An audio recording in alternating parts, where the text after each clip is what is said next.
¿Qué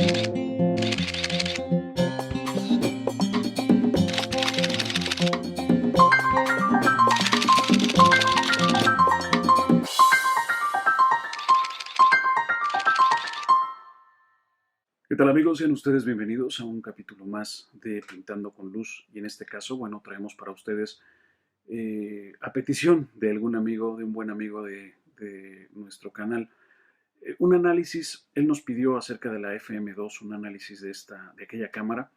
Le comentaba yo a él que no cuento con ella, sino la que tengo es el modelo anterior, y veremos al final de este video un poco lo que serían las diferencias entre la FM y la FM2. Son unas cuantas, pero bueno, son diferencias importantes. Pero por lo pronto, pues vamos a analizar esta cámara, la cámara de transición surgida en 1977, de transición porque en aquel tiempo teníamos toda la serie Nicormat a la venta. Digamos que las cámaras económicas, a diferencia de la serie profesional, la serie F de Nikon, pues había estas en el mercado, las Nicormat.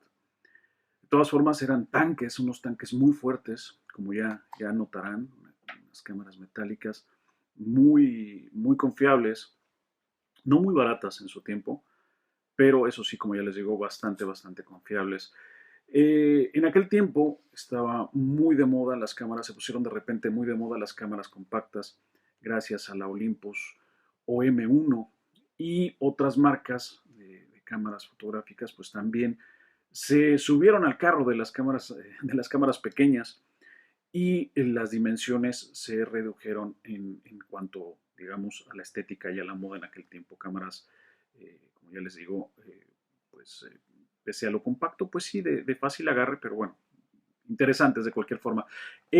Como verán, bueno, pues con la FM, Nikon reduce sus dimensiones usuales, y además de este cambio estético, digamos, pues acompañan en aquel año, en 1977, este lanzamiento, también otro lanzamiento de la serie AI de Nikon, que son la continuación de los pre-AI, precisamente por el nombre, que eran los objetivos que se utilizaban hasta antes.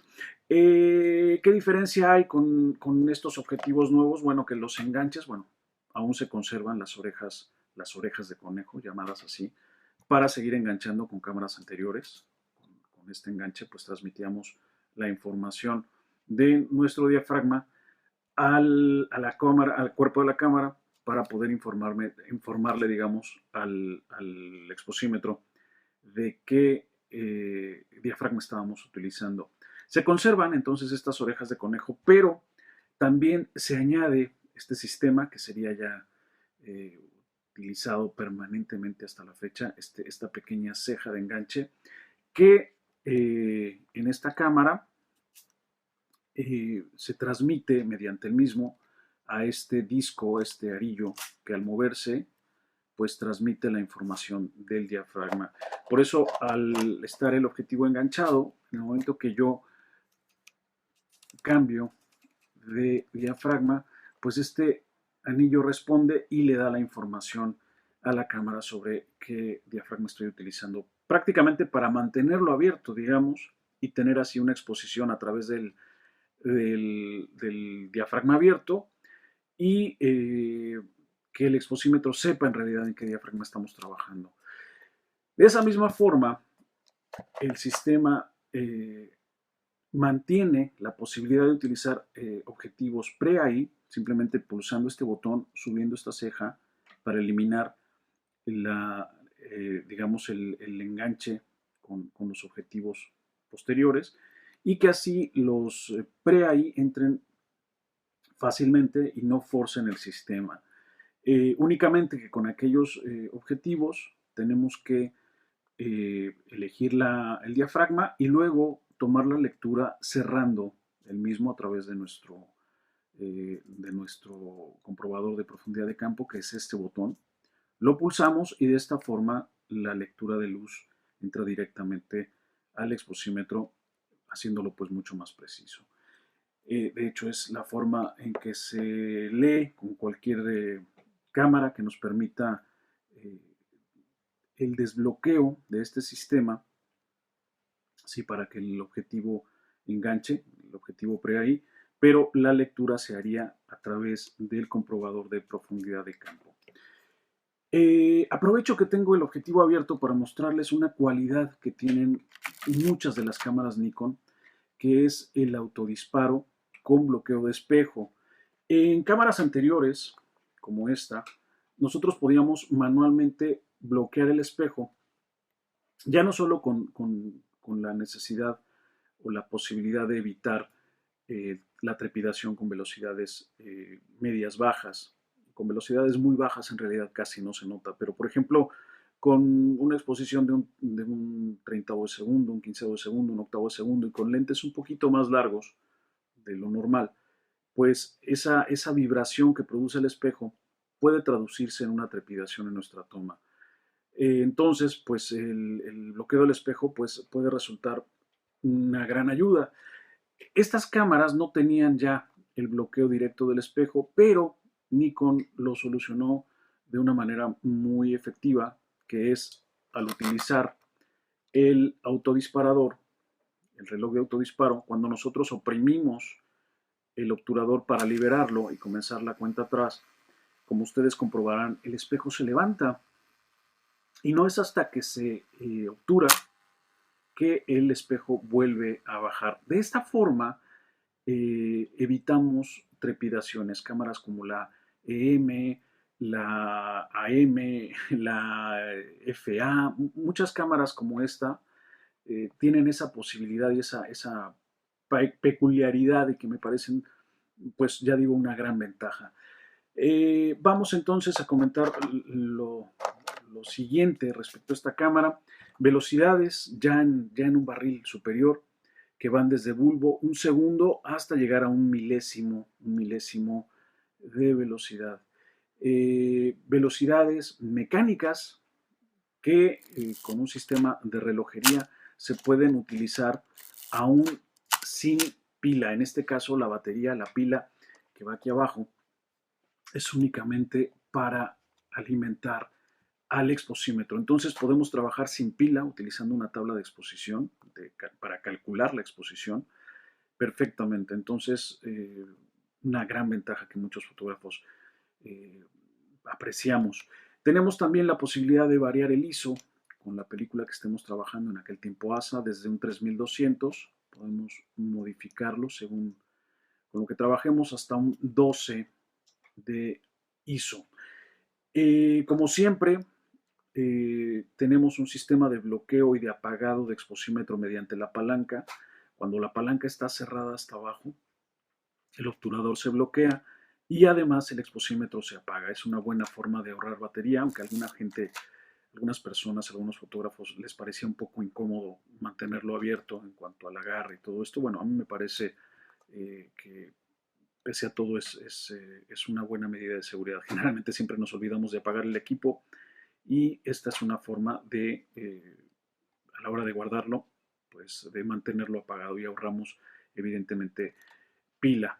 Tenemos un contador de fotogramas con su ventana aquí a la vista, su obturador que tiene la entrada para cable, ya vimos el botón para profundidad de campo, para checar profundidad de campo, su botón de autodisparo, el botón de liberación del objetivo, una entrada para flash mediante cable, su zapata caliente para conectar directamente un flash encima de ella.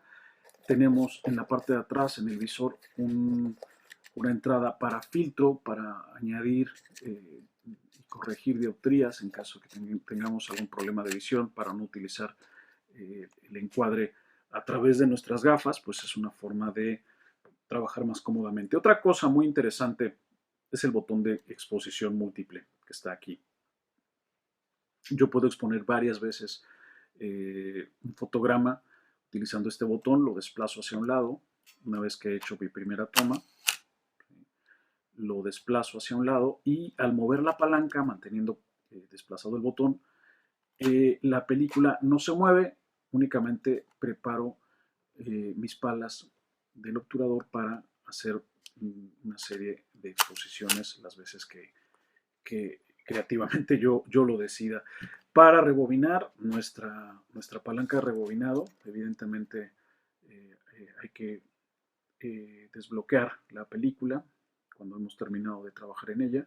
Pulsamos el embrague y rebobinamos. Aquí abajo también tenemos nuestra entrada para trípode y también las conexiones para utilizar el Winder, que es un motor de avance que también ya se podía utilizar con esta cámara, otro de los avances de la misma subventana para, como ya saben, la tapa del cartoncillo de la película, ¿sí? Donde venía guardada la película, se puede colocar aquí para tener una referencia de la misma película. ¿Qué diferencias hay de esta bonita cámara? Una cámara muy espartana, muy sencilla, pero muy bonita. ¿Qué diferencias hay de esta FM con la FM2 que nos sugirieron para analizar? Bueno, pues la diferencia más notoria estéticamente es idéntica, salvo algunos pequeños detalles. ¿Sí? En la FM2 aparece ya grabado aquí el nombre del modelo, a diferencia de esta. Pero lo más importante es que las velocidades de obturación alcanzadas, las máximas velocidades de obturación que se alcanzaron con esa cámara, fueron no solo de un milésimo, sino de un 2 milésimo e incluso de un 4 milésimo de velocidad, gracias a su obturador resistente. Fue una competición que se hizo un poco técnicamente entre los fabricantes de aquel tiempo, a ver quién llegaba a superar el milésimo. Y una de las condiciones, digamos, que se descubrió para poder superar estas velocidades fue utilizar un obturador ya no de tela, sino metálico de preferencia. Los obturadores de tela, como los que utilizaba Pentax o los que utilizaba Olympus o incluso Canon, recibían demasiada tensión y eran muy susceptibles a sufrir daños. Entonces, los obturadores metálicos tenían ventajas con esta tecnología, y en la FM2 pues alcanzamos un 4 milésimo y además el obturador es de titanio, lo que le da mucho mayor resistencia ante esa, digamos, esa exigencia técnica. Otra cosa que tiene aquella cámara que no tiene esta, bueno, lo tiene, pero la diferencia está en el botón de exposición múltiple, que en lugar de estar colocado aquí, en esta parte, en la FM2 es una pequeña palanca negra que va colocada aquí, a un lado de la palanca de arrastre. Básicamente, estas son las diferencias entre una y otra. Y sin tener la FM2 creo que más o menos podemos entender cuáles son las diferencias. Y de esta forma también ya les presento esta cámara también muy bonita y un poco más cotizada que algunas de las que hemos visto hasta ahora. Es una cámara histórica y es una cámara que se cotiza mucho entre los coleccionistas. Eso sería todo. Un saludo, gracias por escribir, gracias por estar pendiente de nuestros videos. Recomiéndenos por ahí si les parece prudente y de alguna forma estaremos siempre en contacto. Muchas gracias y hasta la próxima.